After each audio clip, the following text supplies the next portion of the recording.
ficou estudando as doutrinas todas. Estudando a doutrina de Deus, a doutrina do pecado, a doutrina do homem, da salvação. Nós vamos começar agora uma fase na nossa CPD, mas nós vamos fazer uma teologia mais aplicada, prática, dia a dia. Tá? Quem não pegou o curso de doutrinas, o pastor Pedro vai montar um curso online. As doutrinas, mais enxuto, um pouquinho com as doutrinas básicas. O que nós cremos, né? E acho legal para quem não participou, participar com ele para pegar. Né? Hoje nós vamos estudar sobre o Evangelho. Primeira pergunta que eu quero fazer para vocês. O que é o Evangelho? Boas novas, ok. Tradução boas novas. Mas o que é? Que boas novas são essas? Respondeu na cruz pela gente, que nos fez amado, perdoado, santificado, purificado, por a condenação alguma nossa vida. Por que ele teve que vir ao mundo? Para nos livrar do mundo. Para nos salvar, né? Salvar. E por que ele teve que nos salvar? Porque ele é misericordioso. E porque nós somos pecadores. Né? Todos são pecadores. Todos pecaram. Destituídos estão da glória de Deus.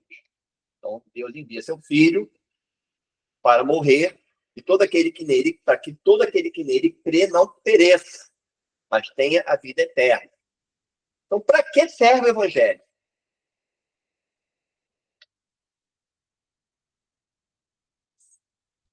Para quê? Para que o Evangelho? Qual a utilidade disso? Dá esperança. É esperança? É esperança. Você pode ter sem o Evangelho. Você pode ter esperança no seu trabalho de prosperar. Para que serve o Evangelho? Para quê? Para nos fortalecer. Porque ele mostra um guia, que, como Jesus falou, eu sou o caminho, a verdade e a vida. Então, é um livro dele que mostra qual a direção certa a gente seguir como é o espaço dele. Mas, basicamente, o Evangelho serve para nos salvar, né? Para salvar, no caso. Abrir a porta da salvação para a gente. Porque se não fosse Jesus ter vindo, não tem Deus encarnado, ele ter recebido o nosso pecado e nos ter imputado a justiça dele, não havia solução para a gente. Então, quando Deus olha para você, irmão, ele não vê os seus pecados. Na verdade, ele vê, do ponto de vista forense, né? Legal, você é justo, justificado, mas não pelo seu poder, não pela sua obra, mas pela obra que Cristo fez por você na cruz. Então, nós somos salvos. O Evangelho é a salvação. Né? Lê para mim aí, o Romanos 1,16. Olha lá, João, lê para mim. Romanos 1,16.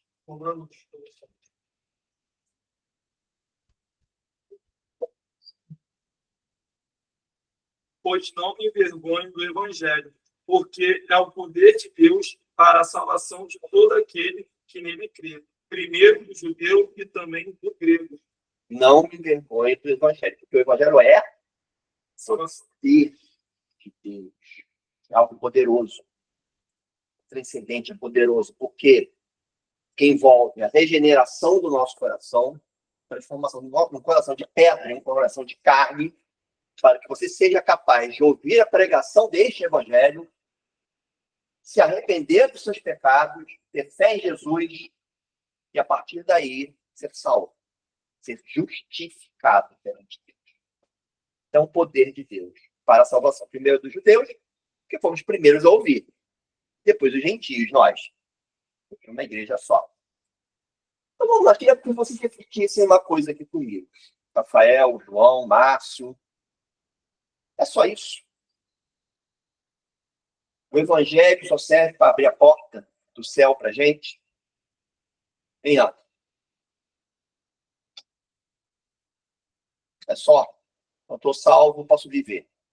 Posso esperar minha morte. E quando eu morrer, eu irei para o céu. Eu irei estar com Jesus. E é certo que sim. É certo. Mas é só isso? Qual é o efeito do Evangelho do ser humano? O efeito do Evangelho do ser humano é viver a obra de Cristo que ele nos enviou, também amar o nosso próximo, mostrar para eles o caminho que eles também devem seguir, apresentar para eles o evangelho da mesma forma que foi para a gente. Então, o evangelho, essas boas novas que vocês mesmos falaram, é o seguinte: não tem apenas um efeito de abrir a porta do céu para a gente, Não. mas da nossa vida hoje aqui. O que efeito é esse? Que efeito ele traz na sua vida, na minha? Que transformação ele causa na gente? Como é que é isso? A gente para, sabe? A gente pensa muito, a gente fala muito em evangelho, evangelho, evangelho, evangelho, mas nós não paramos para pensar no poder de Deus. Não é? O que Jesus falou para Nicodemos? O nascer de novo. O nascer de novo. É o quê? Isso é uma nova criatura, certo? A partir do momento que você se converte, que você crê em Jesus. Como? Como? Reflitam. Pode falar, gente. Mas quem quer vir, irmãos? Isso serve para mim também. O que ele está fazendo no evangelho mudou o quê da sua vida? Tudo como? Em relação ao quê? Não existe. Né, Márcio? Como? O que mudou? Hã? Excelente, Começamos a rever nossas excelente escolhas. resposta. Hã? Começamos a rever nossas escolhas, nossos atos. Assim como antes a gente tinha uma vida que a gente vivia de pecado e não tinha arrependimento, quando a gente é apresentado para o evangelho, a gente ainda erra, a gente ainda peca. Mas só que a gente tem o evangelho voltado no nosso coração. A gente faz Perfeito. se arrepender. Os dois responderam muito bem, tá? Márcio respondeu de uma forma simples, objetiva e perfeita. A gente começa um processo, a gente estudou isso, né? A soteriologia. Você tem regeneração, mas depois vem conversão, arrependimento em fé, justificação, somos justos perante Deus, né? Considerados justos, e a partir daí nós entramos em que processo? Estudamos em sotéria, que Márcio falou. Márcio acompanhou as aulas direitinho, ó. Santificação. Processo de santificação. E como é que é esse processo de santificação? A João explicou aqui, né? Nós começamos a amar nosso próximo, não somos mais a mesma criatura. Nós somos diferentes. Não é uma questão, gente, de trazer Moisés para a nossa vida. Agora eu vou cumprir a lei de Deus. Você não vai conseguir. Não vai conseguir. Vai ver que igrejas Jesus só pregam legalismo, não é isso? Não adianta. Você vai continuar caindo. Você ainda está sob influência do pecado. Você ainda vai continuar pecando. Só que agora é um acidente de percurso. Você não peca mais como antes. Você ainda tem uma luta contra o pecado. No seu processo de santificação. Você pode cair, mas vai haver arrependimento. O Espírito Santo vai te ajudar. Senão, você vai voltar. Não é como, por exemplo, um ímpio que peca e aquilo ali é bonitinho para ele, né? É. Porque a gente só consegue sentir que a gente pecou por causa da regeneração. Exato. Né? Sem ela, a gente vai pecar e Agora, é muito mais a gente faz É igual isso, a todo Luiz. mundo. É isso mesmo. É isso mesmo. A gente faz igual a todo mundo peca, mas aí o outro não vai sentir nada, porque não teve regeneração. A gente não, a gente fica Peca mal não se pra sente. caramba, É diferente. É diferente. É diferente. Né? Quando o cristão gente peca, fica mal, né, cara? porque o Espírito Santo ele incomoda você. Né? Agora, a coisa é muito mais profunda, gente. O processo de santificação após a nossa conversão, ou seja, o efeito prático do evangelho na nossa vida é muito mais profundo que isso, entendeu? Márcio, quer ler uma passagem para mim? Lê Colossenses 1,6. Colossenses 1,6. Ou seja, a gente entendeu o que o evangelho é o quê? É o poder de Deus. O que é o poder de Deus? Sem o poder de Deus, seria impossível que nós nos convertêssemos. Nós só nos converteremos pelo poder de Deus, pelo poder de Deus para a salvação. Então, o primeiro efeito do evangelho na nossa vida é realmente nos justificar e permitir que nós sejamos salvos. Ou seja, tem uma questão legal aí, forense. Somos justificados perante Deus, né? Temos paz com Deus. A Bíblia está cheia Mas tem uma questão prática do nosso desenvolvimento como cristão. Tem uma questão prática aí também. O nosso desenvolvimento nesta vida aqui. Porque presta atenção, o que Jesus falava? Que a árvore boa é conhecida por quê? Pelos frutos. Frutos. Pela praticidade. Para que serve a árvore? Além da fotossíntese. Fruto. É o fruto. Então leia aí, Márcio. Que já chegou a vós, como também está em todo o mundo, e já vai frutificando, como também entre vós destes e ouvistes e conhecestes a graça de Deus em verdade. Vai frutificando. Então, nós, a partir do momento que nos convertemos, se Jesus entrou na nossa vida, nós tivemos arrependimento e fé, e a partir daí o Espírito Santo transforma o nosso ser, e aí nós somos nova criatura, nós temos um novo nascimento. O que vai acontecendo com a gente? Nós vamos entrando num processo de santificação. Crescente, não é linear. Agora então eu já estou santo. Não, são processos durante a vida. A conversão é monergística ou é sinergística? Eu ensinei para vocês. Monergística. Todo o papel de Deus. É do início ao fim, Deus. Trabalhando com misericórdia a nós. E a santificação? É sinergística. A nossa vontade caminhando paralelamente com a ação do Espírito Santo. Por isso é importante a doutrina. Por isso a doutrina é importante. Doutrina. A gente estudou muito doutrina. Prestem atenção, então, gente, neste gráfico aqui. Tempo. E aqui, deixa eu botar para certinho, é a sua vida, tá? Chegou, João, que momento em que você encontrou Jesus? É um momento só. Às vezes é um negócio transcendente, é no momento. Teve um ponto da sua vida em que ele te tragou. Tem um livro do John Stott, Porque Sou Cristão. No primeiro capítulo ele fala que Jesus é como aquele cão caçador. Tem um momento que ele pega você, ele traga. Deus te traga. Ele decide esse momento. Mas tem aquele belo momento que você se converte. E aí você entra nesse tracinho azul que eu vou fazer de santificação. Tá? O processo de santificação, segundo o autor desse livro que nós estamos usando, A Vida Centrada no Evangelho, nós vamos estudar todos os capítulos dele, até entrar no curso de interpretação bíblica. Nós temos duas grandes questões no nosso processo de santificação. A partir do momento que você se converte, nessa aqui, você começa a ter uma percepção maior da santidade de Deus, da grandeza dele. Você consegue começar a enxergar, perceber quão grande ele é. A grandeza da misericórdia dele, da justiça. E esta percepção, a partir do momento que você caminha na sua vida, ela vai se tornando mais clara. Ela deve se tornar mais clara, né? E também você começa a ter uma percepção maior da sua pecaminosidade, o quão pecador e frágil e dependente da graça de Deus. Maior.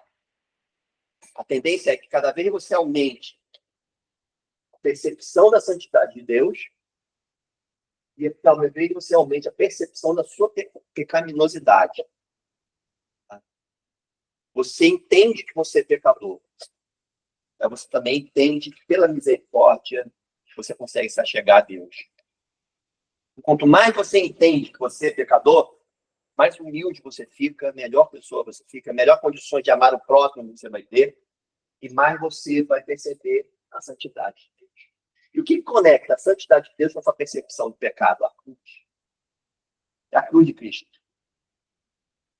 Porque na cruz, nossos pecados foram perdoados, certo? Quando se aproxima da cruz, você percebe o seu pecado. Quando você se aproxima da cruz, você percebe a santidade de Deus e a misericórdia dele. Estava aqui te esperando, irmão. Quando o cachorro Ô, cara. Você não tem graça, senta aí. Vou até falar de novo aqui, ó. Essa aula hoje. Não, pessoal, sério, cara. Preste atenção, Jarbas, ó. Hoje nós estamos estudando Vou dar uma recapitulação para o Jarbas aqui. A gente está estudando o que é o Evangelho. O Evangelho é o poder de Deus, ou seja, para a nossa salvação. O Evangelho nos torna possível que Deus nos olhe como justos, mas não pela nossa justiça, pela justiça imputada por Jesus a você. Mas não é só isso. O Evangelho tem que ter um poder, ele é um poder de Deus para a modificação da nossa vida aqui, antes de nós morrermos. É o nosso processo de santificação. Né? Aí lemos agora Colossenses, que nossa vida, a partir do momento que nós entramos em contato com o Evangelho, somos convertidos, nós frutificamos, produzimos frutos, nós desenvolvemos. Aí temos esse gráfico aqui, vou até explicar, Jarbas, ó. Esse é o tempo. Isso aqui é o momento que você não era convertido, você não tinha aqui qualquer visão, percepção da santidade de Deus ou do seu pecado. Você tinha uma percepção baixa da santidade de Deus e baixa do seu pecado. Eu vou dizer mais, errada, em relação à santidade de Deus e em relação ao seu pecado. Aí chega aquele belo dia que você se converte. Jesus entra na sua vida. E ele entra transformando a sua vida. Certo? Aí nesse dia as coisas começam a mudar. Você começa a perceber a sua pecaminosidade, né? E começa a perceber a santidade de Deus de forma mais crescente. Cada vez que o tempo passa, cada vez que você se santifica mais, você vai perceber essas duas coisas. A santidade de Deus e a sua pecaminosidade. E como é que nós conectamos a santidade de Deus à nossa pecaminosidade? Eu entendo o seguinte, eu sei que cada vez eu vejo mais o quanto eu sou pecador. Quanto eu dependo dele para viver. E quanto mais eu percebo que eu sou pecador, mais eu percebo a distância da santidade de Deus em relação à minha vida. Da grandiosidade dele. Mas como é que eu conecto essas duas coisas? Através da cruz. Através do Evangelho. O Evangelho permite que, mesmo eu sabendo que eu sou muito pecador, que sou um ser caído, que eu fui perdoado, né? Pela misericórdia dele, eu fui perdoado. Então agora eu tenho paz com Deus. Aí eu consigo perceber mais e mais a santidade dele. Vocês entenderam isso aqui? Manuel, vou até ler aqui, eu estou lendo agora o livro, e a autora fala o seguinte: viver da forma que Deus diz, e não como a sociedade determina, é um desafio diário. É isso. É isso, pela cruz. Pela cruz. Isso, né? Pela cruz. Então, Marilza, eu estou aqui explicando aqui um gráfico sobre, nós vamos estudar, estamos estudando o que é o Evangelho e qual é o efeito prático do Evangelho na nossa vida. Entendeu? Então, a gente viu aqui que o Evangelho é o poder de Deus para a salvação. Mas não é apenas para a salvação, é para a nossa santificação. Nós frutificamos. Né? Nós vivemos Colossenses 1:6. A gente cresce e frutifica. Então, esse gráfico aqui, esse livrinho aqui que nós estamos usando, eu recomendo para quem quiser, tá? A vida centrada no Evangelho. Nós vamos estudar ele todinho. Hoje nós estamos estudando para entender a ótica do Evangelho, o que ele faz na nossa vida, de forma prática, né? Um tempo antes de você conhecer Jesus, você não tinha percepção nenhuma sobre a santidade de Deus ou do seu pecado. Era tudo normal. Normal. Você não se sentia, não achava que você era tão pecador, como você não tinha ideia, nós não tínhamos ideia da santidade de Deus, a grandiosidade. A partir do momento que a gente se converte, começamos a ter uma noção, uma percepção da santidade de Deus crescente, associada a uma percepção da nossa pecaminosidade cada vez maior. Como é que, poxa, eu estou entendendo cada dia que passa, eu vejo que eu mais sou pecador. Como é que isso me conecta com a santidade de Deus? É porque pelo Evangelho eu entendo, entendeu? Que Jesus, se não fosse Jesus, eu, tão pecador, eu não teria condições de me aproximar de Deus, da santidade dele, de perceber a santidade dele. Então, a santidade de Deus é conectada à percepção da nossa pecaminosidade pela cruz.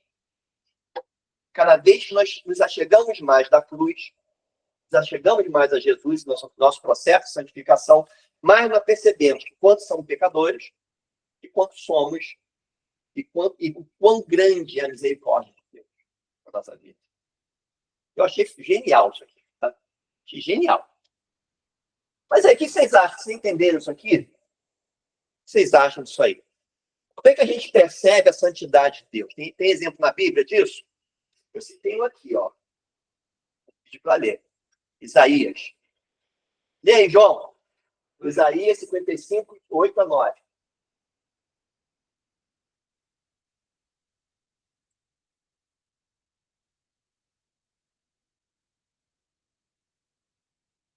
Vamos lá. Porque os meus pensamentos não são os pensamentos de vocês, e os caminhos de vocês não são os meus caminhos, diz o Senhor. Porque assim como os céus são mais altos do que a terra, assim os meus caminhos são mais altos do que os seus caminhos, e os meus pensamentos são mais altos que os seus pensamentos. Pode bem. 8, Isaías 55. 55, do 8 ao 9. Letra de médico. Preste atenção, gente. Meus caminhos não são seus caminhos. Como é que você percebe hoje na sua vida a grandiosidade da santidade de Deus? Me dá um exemplo aí, Jabes. Simplifique. É só o fato dele ter. Quando eu olho a minha vida passada, por onde que eu estava, como ele corrigiu, para estar aqui hoje, por exemplo, fala mais. Mas como é que a gente percebe que o caminho de Deus não é nosso? De que forma prática? De que forma prática a gente pode ter uma ação da nossa santificação? A nossa antiga pessoa e a nossa nova em Cristo. Se a gente for olhar para o nosso passado, na nossa vida, antes de ter o evangelho implantado no nosso ser, a gente vê aquela pessoa caída, entendeu? Com escolhas erradas. E a partir do momento que a gente se converte, a gente vê... Ele falou uma palavra-chave. Falou. Como ter implantado o evangelho no nosso ser. É isso. Esse é o ponto. É isso. Esse é o ponto. Ter É a implantado cruz. É a cruz. É representado pela cruz aqui. a Quando palavra, eu tô, o conhecimento da quando esse palavra. evangelho entra no meu ser, você falou muito bem, foi o Espírito Santo, hein, Fabrício? Quando ele entra no meu ser, eu começo o seguinte, por exemplo, vamos dar exemplo prático aqui. Você está passando por uma prova na sua vida. Uma prova grande na sua vida. E você não entende o que Deus não te tira daquela prova. Que os caminhos dele são diferentes dos nossos. Porque a grandiosidade, a santidade dele é maior. Mas, ao mesmo tempo, ele entende a nossa condição caída e nos ama, mesmo assim, pela cruz. Então, Deus vai fazer na nossa vida sempre no tempo dele e que é melhor que o nosso tempo. Quando nós não entendemos isso, nós estamos reduzindo a cruz de Cristo. Não estamos entendendo a santidade de Deus. Perceberam? E tem situações na vida que a gente reduz a cruz.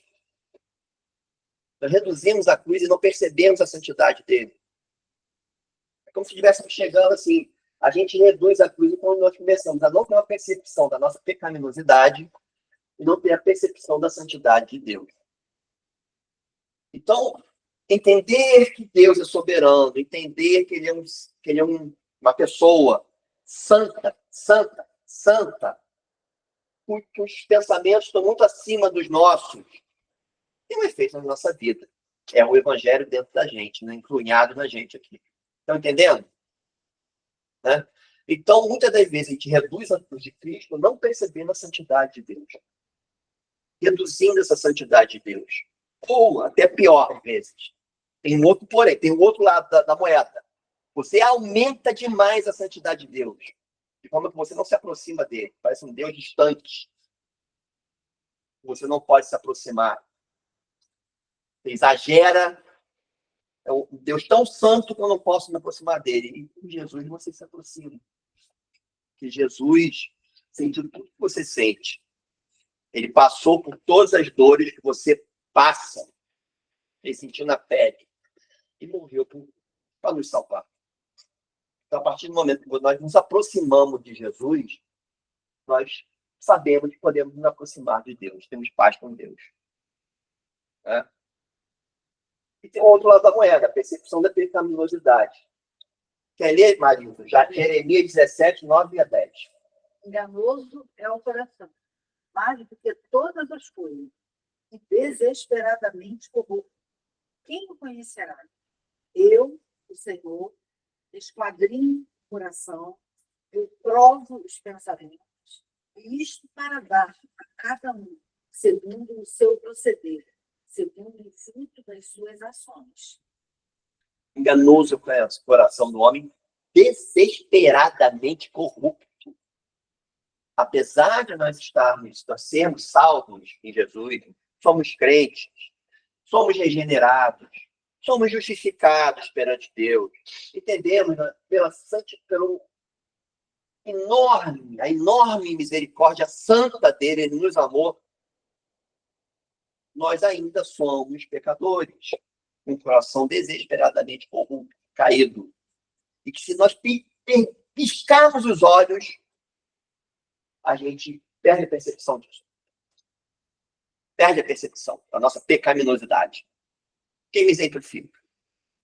Exemplifique uma situação para mim. Por exemplo, quando eu minimizo o meu pecado. Ainda é pecado. Não é, então, quando eu escondo, eu vivo eu vivo como se eu não fosse um pecador. Eu me escondo, às vezes, atrás de uma figura, através de um exagero, através de um fingimento, para que as pessoas não vejam quem eu realmente sou. Ou acontece exatamente o oposto, às vezes. A gente... Ou isso. Isso acontece muito isso. Não sei o que você vai falar. Eu tento achar que aquilo não é nada demais, aí o Espírito Santo vai, não, é assim, você julgou, aí vai me mostrando os pontos que eu errei. Não, você errou assim, você errou assim. Por trás disso tem o seu julgamento, por trás disso tem a sua... Aí vai. Não, assim, quer só um exemplo, Marinho, do que você está falando? Quando a gente aponta o dedo para o irmão, você está minimizando o seu pecado. Jesus fala, antes de tirar o cisco do olho do seu irmão, tire a trave do seu. Quando você tira o cisco do seu irmão, você está minimizando o seu pecado, que você é tão pecador ou mais do que ele. Mas você tem coragem de acusar alguém. Como é que nós temos? Vou falar para mim, nós temos coragem de acusar alguém. Aí o que acontece? Você está minimizando a cruz de Cristo com isso, tá? Quando você acusa o irmão, você está diminuindo a cruz de Cristo no gráfico.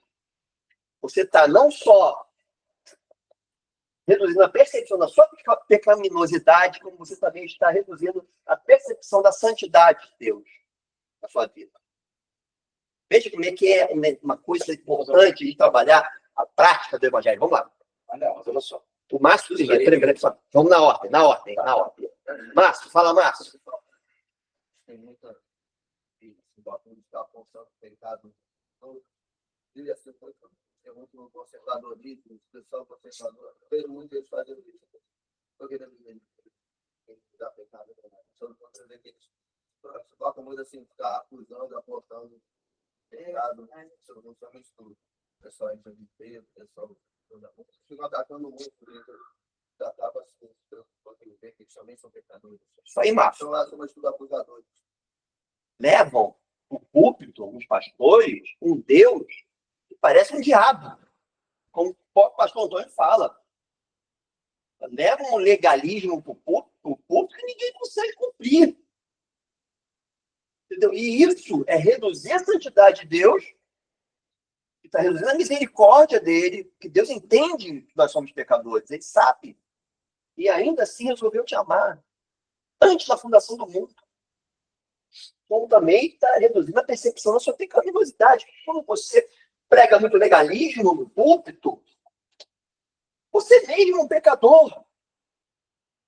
Sabe? E nós servimos a um Deus de amor, misericordioso, que entende a nossa condição desesperadamente corrupta. Só isso aí, Márcio. Eu me classifico como fundamentalista, assim, conservador do ponto de vista da teologia. Mas o meu fundamentalismo e conservadorismo, ou seja, eu não gosto do liberalismo teológico, não deve fazer que eu aponte o dedo para o irmão, que eu julgue ninguém, cara. Porque todo mundo é tão pecador quanto eu. Quando eu venho dar uma aula aqui, eu venho orando a Deus, quando eu tenho misericórdia de mim, que eu não estou digno. Está aqui. Jacques, Mas olha só, esse assunto requer muito cuidado na hora de se analisar. Ah, sim. Não, olha só o que eu vou falar. Isso Tá? aqui machuca, tá? Não, olha só. Porque, às vezes, você está repreendendo alguém para melhorar a vida dele, para evitar uma coisa pior. Você não está apontando o dedo. Mas aí não é apontar o dedo. Não, olha só. Não, presta atenção. Com amor, né? Eu vou usar um termo que, quando quem aqui lembra, quando a Challenger explodiu em 86, tá? Foi criado um termo chamado novo normal. O que é o novo normal? O novo normal é quando você assume certos comportamentos que outrora você achava que era inadmissível, dá certo e você começa a ter esse novo normal, esse novo comportamento. Ah, porque não deu problema, eu vou continuar fazendo, até ter o problema. Foi o caso da Challenger. Ela explodiu no ar por quê? Eles sabiam que ela não poderia ter decolado, os caras acharam, não, vamos deixar assim mesmo, porque o mundo inteiro tem que ver a nave espacial decolar. O mundo inteiro viu a nave explodir. Por quê? Porque uma coisa foi escondida. Então, esse termo novo normal é muito hoje trabalhado. Vou dar um exemplo claro, tá? Por exemplo, ele é muito usado hoje na aviação, quando o avião cai. Por quê? Eles percebem que é um novo normal. Comportamentos que eram inadmissíveis na aviação, ele começa a deixa para lá, até matar Vou dar um exemplo já. Vou dar um exemplo. Não, isso é verdade. Não, vou dar um exemplo. Ó, É isso mesmo. ó, só para fechar aqui. Quando caiu aquele avião da Maria Mendonça, no final de 2001, final de 2021, ela caiu, o piloto cometeu um erro absurdo, porque ele desrespeitou as normas de aproximação. Teve um comentarista que disse assim, aquilo foi azar. Olha que isso é uma forma de você fazer um novo normal. Não foi azar, ele cometeu um erro. Porque o cara morreu, eu não posso defender. Não, não é isso. Você tem que chegar e dizer, ele fez errado. Você não está apontando o dedo. Atenção. Uma coisa é você apontar o dedo julgando uma pessoa. Outra coisa é você fazer um aconselhamento, orientar com amor. Né? Entendendo que você é tão pecador quanto ela. Sim, eu concordo com você. Então, não é que a gente vai aceitar o pecado, até porque aí eu estaria, a minha percepção de pecaminosidade aqui ia estar indo contra o que eu estou ensinando. Agora, é você conversar com o irmão, repreender com amor, não apontando o dedo. Eu, por exemplo, no início, quando eu me converti, teve gente que falou assim, pô, eu comecei a participar de pequeno grupo, você passou por isso. Começava a falar. E aí veio um irmão, pastor, Manuel, não quero mais que você fale, porque é um grupo para o seu passado. Mas por quê? Mas eu estou salvo, eu me arrependi do meu passado, não. Para ser mestre tem que ser um pouco mais. Eu não quero. Aí eu me proibiu de falar. Não acredito. E eu estou aqui, irmãos, dando aula para vocês hoje. Eu falei para ele, na época, ele não tinha conhecimento teológico que eu tenho. Não, pastor, a gente não tem que ser mais. Para você estar pregando, tem que ser menos. Menos. É menos, mais humilde. Mais humilde, menos. Se fosse assim, o ladrão da pista tinha que esperar tudo. Pouco, né? Vai longe, então, para isso. Não. Você vai para o purgatório primeiro, né? Ele quis me mandar para o purgatório. Eu acho que esse pastor esqueceu o que o Paulo falou, Então, né? Esqueceu isso é apontar o dedo. Que ele é tão pecador quanto eu. Inclusive, o que ele está fazendo ali é um pecado. Heloísa.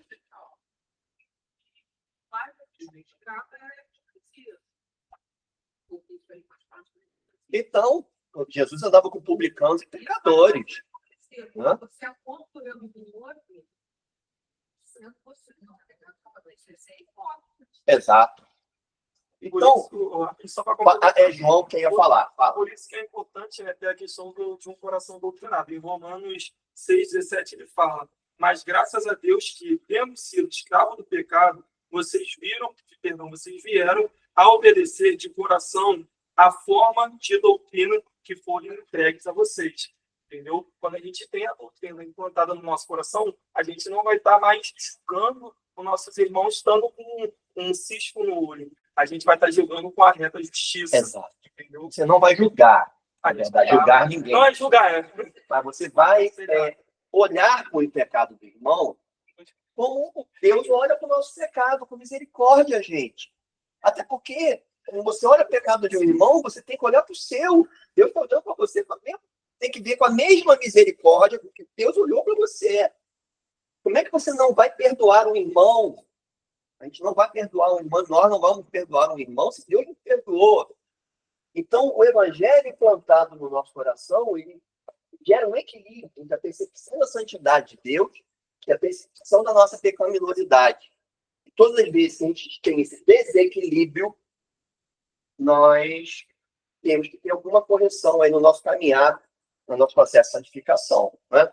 Essas pessoas que estão comentando que julgam e apontam, elas estão perdendo essa percepção da nossa pecaminosidade. Total. Isso é hipócrita. Total. Porque quando a gente tem essa noção, a gente fica mais tolerante com o outro paciente, porque a gente sabe, Deus é paciente comigo, eu também sou pecadora. Eu também faço isso, Veja, faço parecido. Perfeito, Ludmila. Perfeito. E aí você está, além de perceber a sua pecaminosidade, você também está percebendo concomitantemente, cada vez mais, a santidade dele, o amor dele, a misericórdia. Deus passa a deixar de ser um diabo, passa a ser Deus. Não só muitas das vezes nós temos uma visão distorcida de quem Deus é, como de nós. Quer ver um outro exemplo inverso da percepção da nossa pecaminosidade? É tipo assim, eu sou tão ruim, sou tão pecador, que não tem jeito para mim.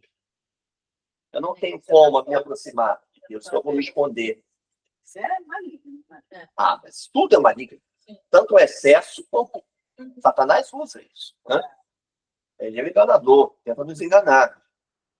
Mas a cruz de Cristo, implantada no nosso coração, corrige isso. E como Satanás falava, você não... olha só o seu passado.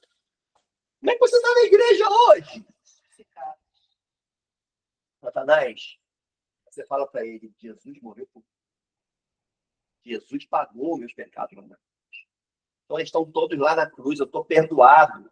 Eu sou nova criatura. Eu continuo sendo pecador, sim.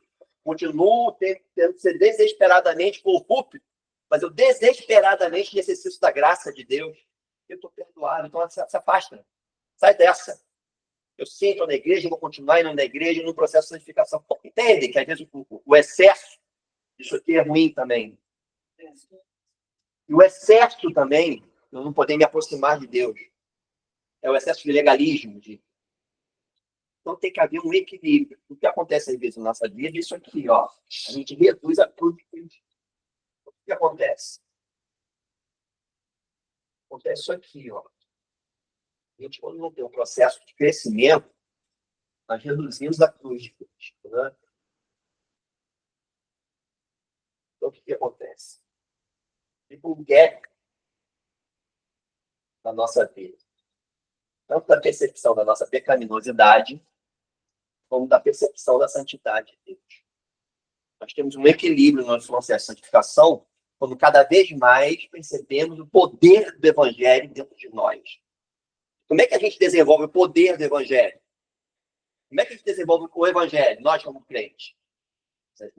Eu falei que passa essa sinergia. Tem a ação do Espírito Santo e nosso. Qual é o nosso papel? Ter a vida, estar em oração, estar em comunhão com uma igreja, entendeu? São os meios de graça. Participar dos sacramentos, do sacramento da ceia, estar aqui em comunhão com o povo de Deus. Isso faz que a gente não reduza a cruz de Cristo. E não fique com este gap, conhecimento da santidade. Você vai perder sua salvação? Não vai perder sua salvação. Mas você pode perder a alegria da salvação. A paz que você tem no seu dia a dia. Isso você pode não ter. Você pode ter problemas com isso. Perder a salvação, ninguém perde.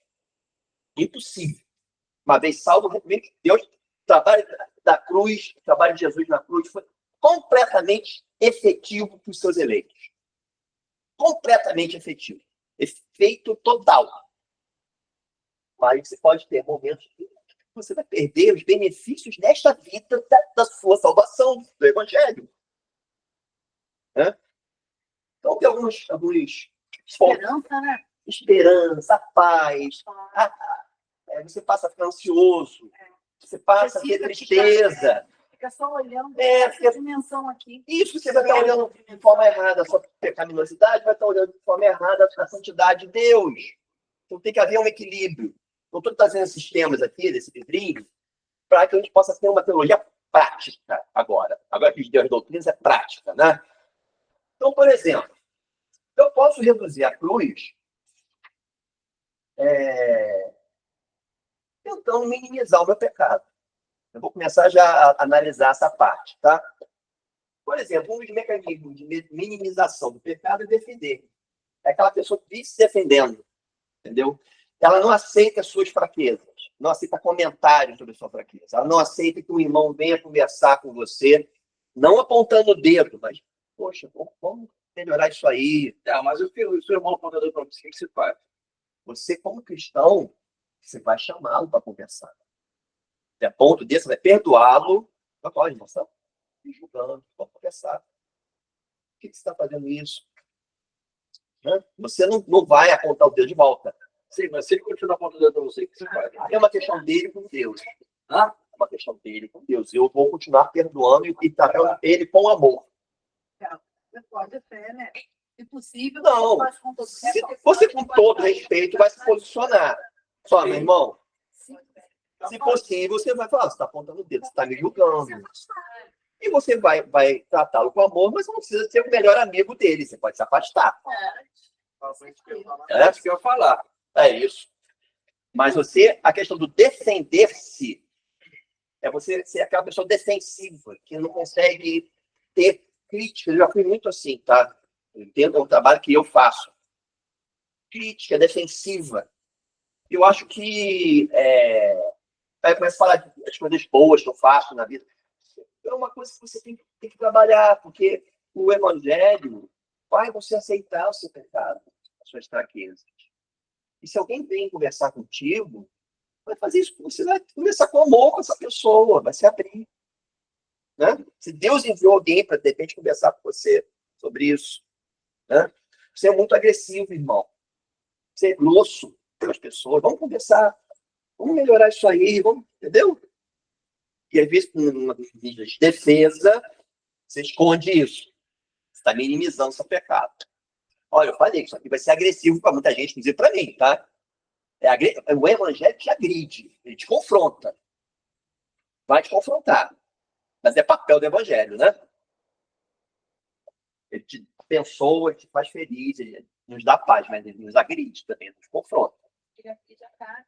Hã? Ele agride os pecados. Agride a carne, né? Outro mecanismo de minimização do pecado é o fingimento. É você fingir alguém que você não é. Você é falso. Você tem vergonha, não é vergonha de falar, mas você esconde quem você realmente é, numa aparência assim, de fingimento. É minimizar seu pecado. Você tem que ser um cristão, uma pessoa autêntica. Ele é o que é. Entendeu? Eu sei meus problemas, sei meus pecados, sei minhas fraquezas. E é isso aí. Eu não escondo para ninguém. Agora, eu estou aqui para a graça de Deus, única e exclusivamente, para a misericórdia dele para a minha vida. E me torna humilde. O fingimento faz a pessoa ser arrogante. Arrogante, às vezes. Tá? Cada um reflita, né, no que vai afetar você. Em mim aqui, vários aqui já.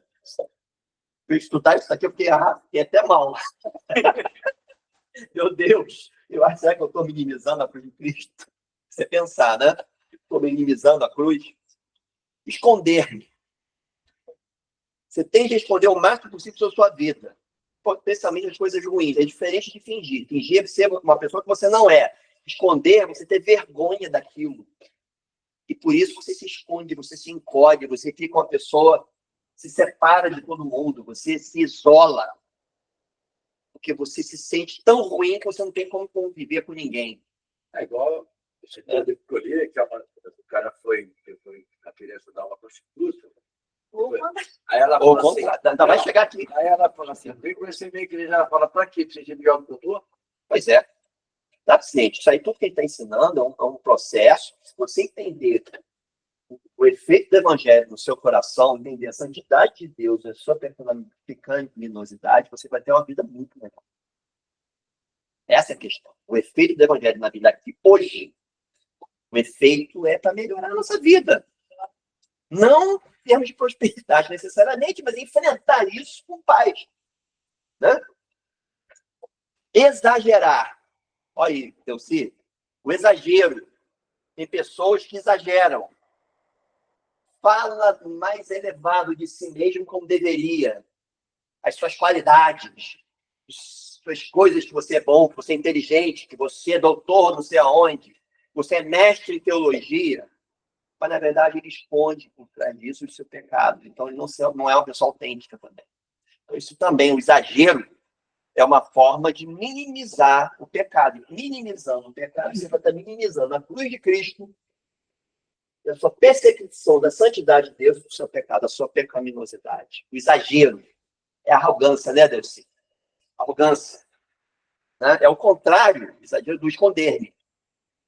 O esconder-me é diferente do fingir. Fingir é ser uma pessoa falsa. A pessoa não é o que você realmente é.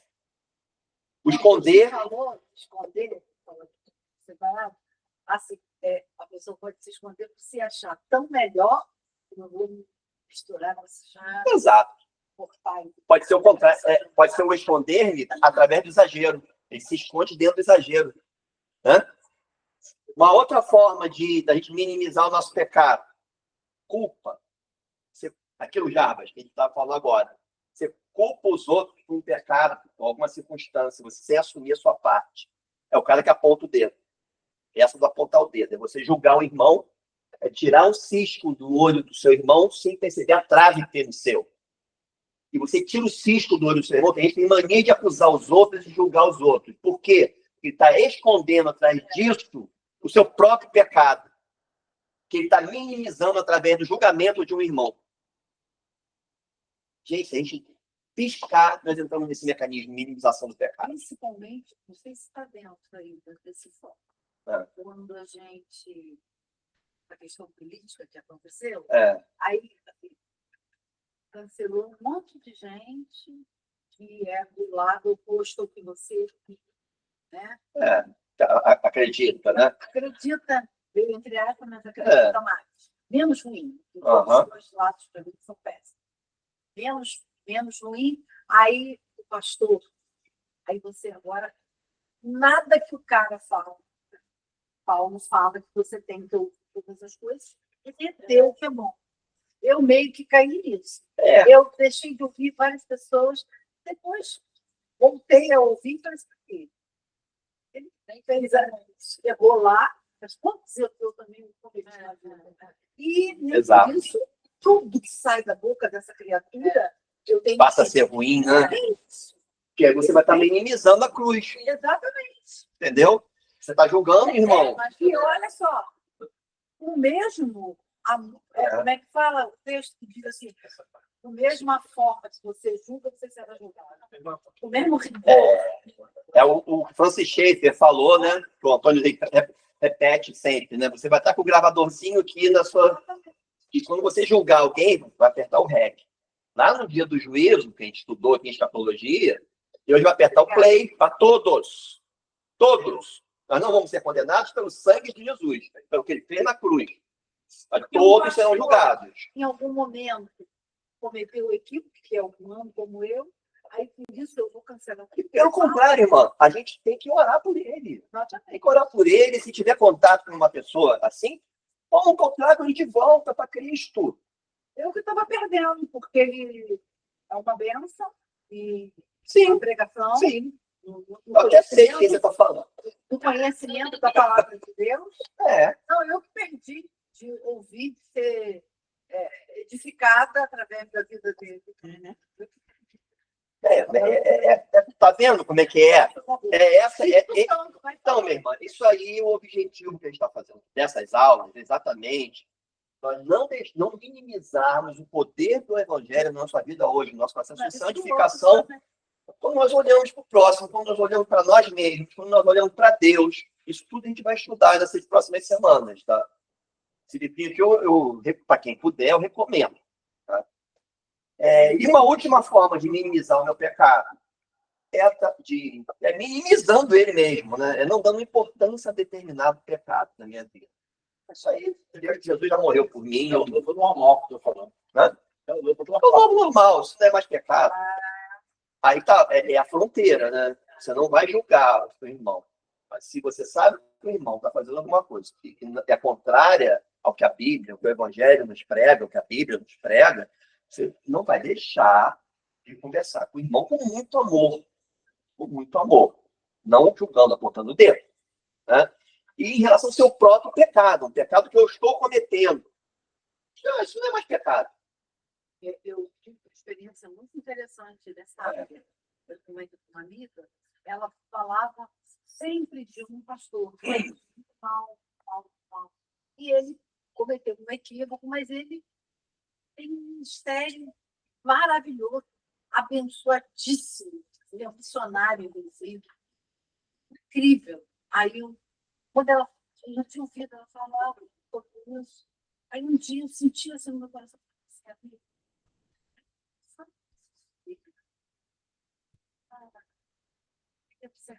Tem que tomar muito cuidado, gente, com isso, sabe? Isso, conta até de estar muita coisa, né? Muito trabalho, e passou esse detalhe aí, significa que. Ele é desesperadamente corrupto, como eu sou também.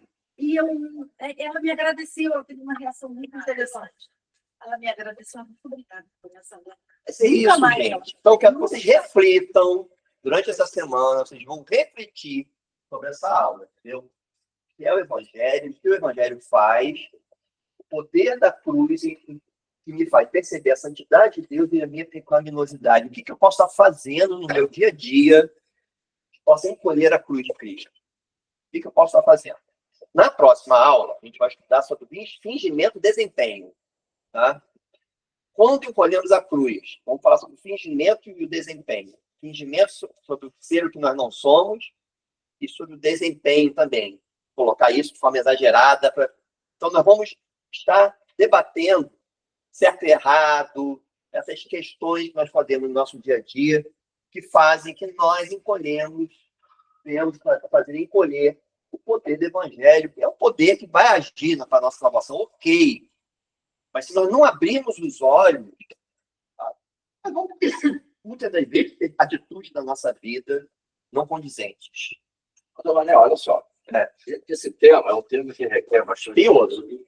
Não, que é, por exemplo, você está falando aí do irmão de Estevão. Estevão falando, subia a pedra da cabeça dele, entendeu? E tem um detalhe nessa passagem, porque olha só, aqui ele fala que um jovem chamado Saulo segurava as capas enquanto ele é apedrejado.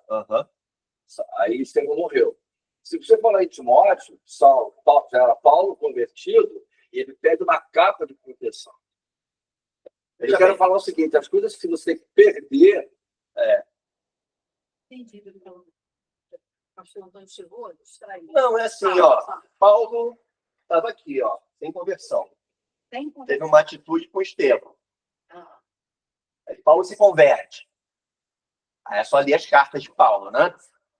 Você vê, após a conversão, percepção da santidade de Deus por Paulo e a percepção da sua pecaminosidade é claríssima.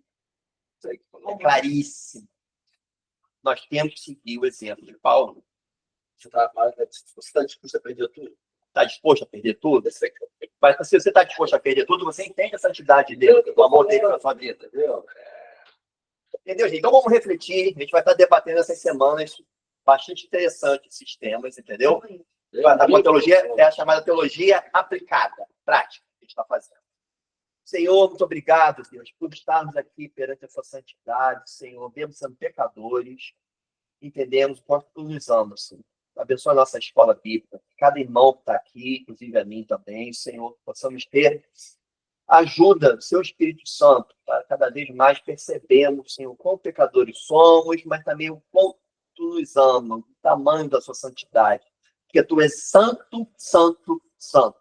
Abençoa nosso culto agora. Abençoa os pastores que vão estar agora ministrando, Senhor, que tudo seja, Senhor, para a sua graça, sua honra, Senhor. E sabemos que tu estás aqui antes mesmo de nós chegarmos. Então, guia o culto, Senhor, fica com cada um aqui, Senhor. Te protege todo o mal. No nome de Jesus, amém.